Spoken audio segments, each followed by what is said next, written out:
Good morning, students. Now we have start our today's class, subject of political science.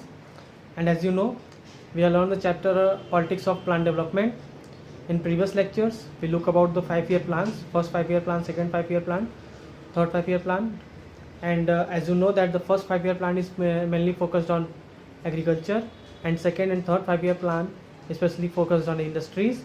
And after that, we look about the major conflict points between the agriculture sector and industry sector. So students, now we have moved from to our other topics, which is the major outcomes and foundations. तो इसके क्या major outcomes हुए, in conflict के क्या major outcomes, क्या मुख्य प्रभाव निकल करके आए। तो देखिए, जो पहला, दूसरा, तीसरा 5-year प्लान था और जो प्लान डेवलपमेंट, प्लान पॉलिसी हमने अपनाई, नियोजित विकास की प्लान डेवलपमेंट की पॉलिसी जो हमने अपनाई थी नियोजित विकास की, उसके माध्यम से देश का आंशिक विकास तो हुआ, और वो देश का जो आंशिक विकास हुआ, जो थोड़ा बहुत डेवलपमेंट हुआ, वो नागरिकों तक, सारे नागरिकों तक पहुंचा, लेकिन ज़्यादा से ज़्यादा इसमें अनइक्वल डेवलपमेंट्स हुए। कुछ कम्युनिटीज़ को ज़्यादा डेवलपमेंट का जो एफर्ट है वो मिला, लाभ जो मिला, और कुछ कम्युनिटीज़ को उसके एफर्ट्स नहीं मिले, लाभ नहीं मिले। तो इस असमान विकास यानी कि अनइक्वल डेवलपमेंट से कुछ लोग बहुत ज़्यादा शक्तिशाली हो गए, बहुत ज़्यादा ताकतवर हो गए, राजनीतिक रूप से भी, क्योंकि आर्थिक रूप से जब आप ताकतवर होंगे तो ऑटोमेटिकली आप राजनीतिक रूप से भी ताकतवर हो जाएंगे। क्योंकि इकोनॉमी आपकी मजबूत है तो आप पॉलिटिक्स को भी प्रभावित कर सकते हैं, इन्फ्लुएंस कर सकते हैं।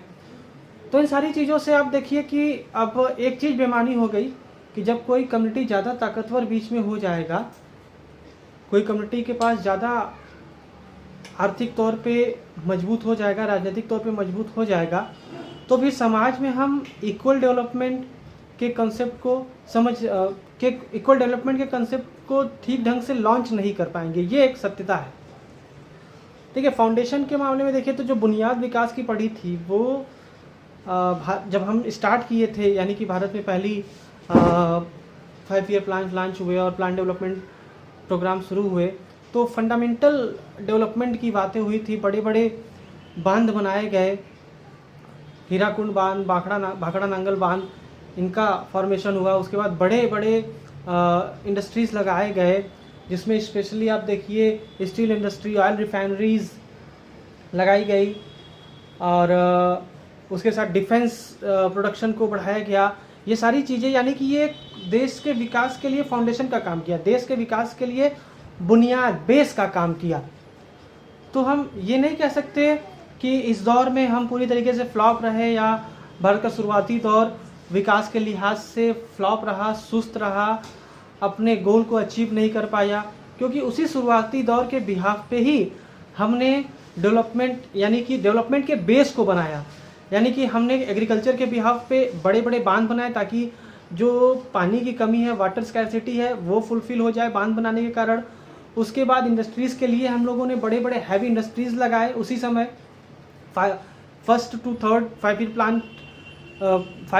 प्लान के कंसर्न से और प्लान डेवलपमेंट के कंसर्न से, यानी कि नियोजित विकास के कंसर्न से हम लोगों ने इस गोल को अचीव किया। तो हम ये इस बिहाफ पे ये कह सकते हैं कि जो हमारा स्टार्टिंग का एरा था, यानी कि जब हमने आज़ादी को अचीव किया, इंडिपेंडेंट, जब हम खुद आज़ाद हुए, और उसके बाद जिस प्रकार की हमने पॉलिसीज़ बनाई, वो पॉलिसीज़ पूरी तरीके से फेल नहीं थी, बल्कि देश के विकास के लिए एक बुनियाद बना, एक बेस बना। उस बेस पे ही आज देश का विकास हो रहा है। अब इसके बाद आते हैं हम लोग लैंड रिफॉर्म्स पे। तो देखिए, भूमि, चूँकि आज़ादी हमें मिली अंग्रेज़ों से, और अंग्रेज़ों ने यहाँ पे ज़मींदारी सिस्टम लगा रखा था, यानी कि गांव के किसी एक व्यक्ति को पूरे गांव की ज़मीनों का मालिक बना दिया जाता था, और बाकी लोग वहाँ पे अपनी खेती करते थे लैंड लेबर की तरह। तो ज़मींदारी प्रथा का सबसे पहले उसको ज़मीन उन लोगों से एक विशेष कमिटी के पास से हटा करके अन्य लोगों तक पहुँचाया जाए, यह सबसे बड़ा कार्य था, लैंड रिफॉर्म्स के लिहाज से सबसे बड़ा कार्य था। दूसरा ये था, पहले तो जब ज़मींदारों से ज़मीन ले लिया गया तो उनका राजनीतिक दबदबा घटा। दूसरा था कि जो ज़मीन के छोटे छोटे टुकड़े थे उनको एक कर दिया जाए, ताकि किसानों को दिया जाए, ताकि उत्पादन बढ़ सके, कृषि का उत्पादन, क्योंकि ज़मीन के बहुत सारे छोटे छोटे टुकड़े थे, इसे चकबंदी व्यवस्था कहते हैं, इसके बारे में आप और सर्च करिएगा। तो इनको एक टुकड़ा, दो छोटे टुकड़ों को मिला करके कृषि योग्य लैंड उसका बनाया जाए, भूमि बनाई जाए।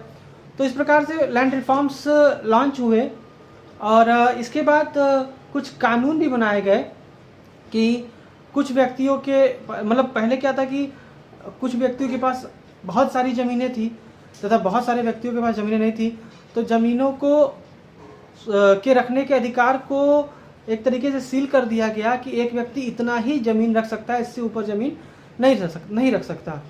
हालांकि कानून बनते हैं तो उसके तोड़ भी खोज लिए जाते हैं, तो इसके भी तोड़ खोज लिए गए और बहुत सारे कानून ऐसे बने कि जो एक तरीके से काश्तकार या जो लैंड लेबर हैं, वो जिसके लैंड पे खेती कर रहे हैं, जुआई बुताई कर रहे हैं, तो उनको भी कानूनी रूप से सुरक्षा प्रदान किया गया। लेकिन ये कानून एक तरीके से इम्प्लीमेंट नहीं हो पाए, क्योंकि हमने पहले ही लेक्चर में कहा ना था कि ताकतवर लॉबी हमेशा सत्ता में होती है और सत्ता में ऐसा ही कानून या ऐसा ही व्यवस्था बनाती है कि उसके हितों को, उसके लाभ को चोट न पहुँचे। तो ये सारी प्रक्रियाएं हुई। अब इसे निकल करके क्या आया कि एक तरीके से सरकार चाह करके भी आम जनता के लिए कोई काम या बहुत ज़्यादा इम्प्लीमेंट करने वाला काम नहीं कर पाई, क्योंकि ये जो भू माफिया आगे आकर के बने, एक तरीके से भूमि सुधार यानी लैंड रिफॉर्म्स को ये दीमक लगा दिए अपनी ताकत के बल पे, अपने राजनीतिक पहुंच के बल पे। और जितना लैंड रिफॉर्म से हमको एक तरीके से सुधार होना चाहिए था कृषि में, लैंड लेबर्स के जीवन में, वो गोल को हम अचीव नहीं कर पाए। कानून ही बने रह गए और हमारे बड़े लीडर्स के अच्छाइयों के बावजूद भी हम अपने गोल्स को एक तरीके से, वो गोल ही रह गया, कागज़ पे ही रह गया, ऑन द पेपर ही रह गया। अच्छे कानून, चाहे उनके लिए कुछ करने की नीति, वो इम्प्लीमेंट यानी कि ग्रास रूट लेवल पे इम्प्लीमेंट नहीं हो पाया तत्काल समय में। इसके बाद ग्रीन रेवोल्यूशन है, तो आप देखिए एक समय सरकार का फोकस था कि जहाँ पे जो एरिया एग्रीकल्चर में बैकवर्ड हैं उन पे फोकस करें और जहाँ पे एग्रीकल्चर ठीक ढंग से हो रहा है तो उनको होने दें। लेकिन कुछ समय बाद जब चूँकि हमारे यहाँ फूड स्कैर्सिटी बहुत थी, खाद्यान्न की कमी बहुत थी, हम यूनाइटेड स्टेट ऑफ अमेरिका के ऊपर डिपेंड हो गए थे एक समय कि वहाँ से हमको स्पेशली गेहूँ वगैरह इंपोर्ट करना पड़ने लगा। तो क्या हुआ कि सरकार ने अपनी नीति को चेंज किया। अब वो उन जगहों पे ज़्यादा ध्यान देने लगी जहाँ पे एग्रीकल्चर बेहतर तरीके से हो रहे थे, क्योंकि सरकार का ये कहना था कि जहाँ हमको उत्पादन मिल रहा है यानी कि प्रोडक्शन मिल रहा है, हम वहाँ ज़्यादा फोकस करेंगे तो हमें और प्रोडक्शन मिलेगा, जिससे हम फूड के मामले में ज़्यादा आत्मनिर्भर हो पाएंगे, सेल्फ डिपेंड हो पाएंगे। तो इस प्रकार से सरकार ने अपनी नीति को बदली। अच्छे बीज, जो हम पीछे के हरित क्रांति में पढ़ चुके हैं, HYV सीड्स और बेटर इरिगेशन पॉलिसीज़, ये सारी चीज़ों को, बेटर एग्रीकल्चर टेक्नोलॉजीज़ को लेकर के उन स्पेसिफिक एरियाज़ में फोकस की जहाँ से हमें प्रोडक्शन अच्छा मिल रहा था। वो स्पेसिफिक एरियाज़ क्या थे? वेस्टर्न यूपी, हरियाणा, पंजाब, और इसका हमको रिजल्ट भी मिला ज़बरदस्त। स्पेशली गेहूँ, वीट का जो प्रोडक्शन था वो बहुत तेज़ी से बूम कर गया। हमारा देश जो था वो आगे आकर के इसी के भरोसे आगे चल करके आफ्टर ग्रीन रेवोल्यूशन हम फूड क्राइसिस को पार कर गए और सफिशिएंट फूड हम पैदा करने लगे और पूरे देश का पेट भर सका। अब देखिए इसके बाद एक पोलराइजेशन देश में हुआ कि जहाँ पे ये हरित क्रांति का लाभ पहुँचा वो इलाके तो डेवलप्ड हो गए और जिन इलाकों में इस ग्रीन रेवोल्यूशन का लाभ नहीं पहुँचा वो पिछड़े हो गए। तो वामपंथी यानी कि जो कम्युनिस्ट लोग थे उन्होंने क्या किया कि इन गरीब किसानों को मोबिलाइज करना शुरू किया, मूवमेंट चलाने शुरू किए और एक तरीके से इनको विरोध प्रदर्शन करवाना शुरू करवाया। एक प्रकार से जो हाशिए पे लैंड लेबर्स थे, गरीब एग्रेरियन थे, किसान थे, वो अब उठ खड़े हुए, बड़े बड़े लैंड ओनर्स के खिलाफ बड़े बड़े जमीन, मतलब जो काम कानून ने नहीं किया वो काम ये पार्शियल पोलराइजेशन ने कर दिया। तो ये एक अचीवमेंट। दूसरा अचीवमेंट ये था कि मिडिल क्लास का एग्रेरियन सेक्टर भी उभरा, मध्यम किसान भी निकले। तो ये दो हमको रिजल्ट मिले हरित क्रांति के बाद के एफर्ट से। अब इसके बाद है आफ्टर दैट, अब हमारा टॉपिक है लेटर डेवलपमेंट। तो अब हम देखेंगे बाद में क्या बदलाव हुए। तो 1960 के बाद की स्टोरी देखिए तो जो भारत का इकोनॉमिक डेवलपमेंट होता है उसके बाद उसमें कुछ चेंजेस आते हैं। स्पेशली हम नेक्स्ट चैप्टर में पढ़ेंगे कि कैसे कांग्रेस जो प्रणाली थी, जो कांग्रेस सिस्टम था, वो धीरे धीरे ख़त्म होता है। और 60 के बाद के एरा में इंदिरा गांधी एक तरीके से पॉपुलर लीडर बनकर के सामने आती हैं। उनका एक तरीके से वो सामने आती हैं ज़बरदस्त लीडर बनकर के, और फिर ये पूरे तरीके से इकोनॉमी को चेंज कर देती हैं। एक तरीके से मिक्स्ड इकोनॉमी को सोशलिस्ट इकोनॉमी की तरफ मोड़ने का प्रयास करती हैं। बैंकों का नेशनलाइजेशन होता है और उसके बाद बहुत सारे वेलफेयर स्कीम्स लेकर के आती हैं पब्लिक के लिए। और एक तरीके से जो थोड़ा बहुत छूट नेहरू ने प्राइवेट इंडस्ट्रीज़ को दिया था, इंदिरा गांधी ने उसको भी ख़त्म करने का काम किया या उसको और सीमित करने का काम किया। हालांकि ये चीज़ें बहुत देर तक नहीं रह पाती और थोड़े समय के बाद, जैसे नहीं कि जो स्टेट कंट्रोल इकोनॉमी है वो इंदिरा गांधी के समय से भी उसका विरोध होना शुरू हो गया था। और आगे के चैप्टर्स में हम पढ़ेंगे कि किस प्रकार से ये आगे जाकर के जब जनता दल की सरकार आती है और उसके बाद कांग्रेस फिर आती है 90 के दशक में, तो ये स्टेट कंट्रोल इकोनॉमी पूरी तरीके से ख़त्म हो जाती है, एब्लॉइज हो जाती है।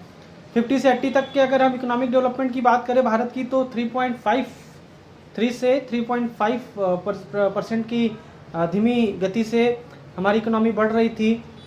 और जो शुरू में जो पब्लिक सेक्टर लगाया गया था उसमें करप्शन और अनस्किल्ड की वजह से लोगों का विश्वास उससे ख़त्म हो रहा था।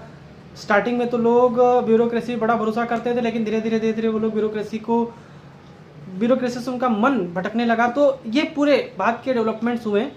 और एक तरीके से कहें तो पूरा जो आज़ादी के बाद से लेकर के 60 और 65 तक का एरा रहा, ये सारा एरा हमारे डेवलपमेंट आज हम जो भी हैं, ये पूरा एरा उसका बेस रहा, उसका मेन थीम रहा।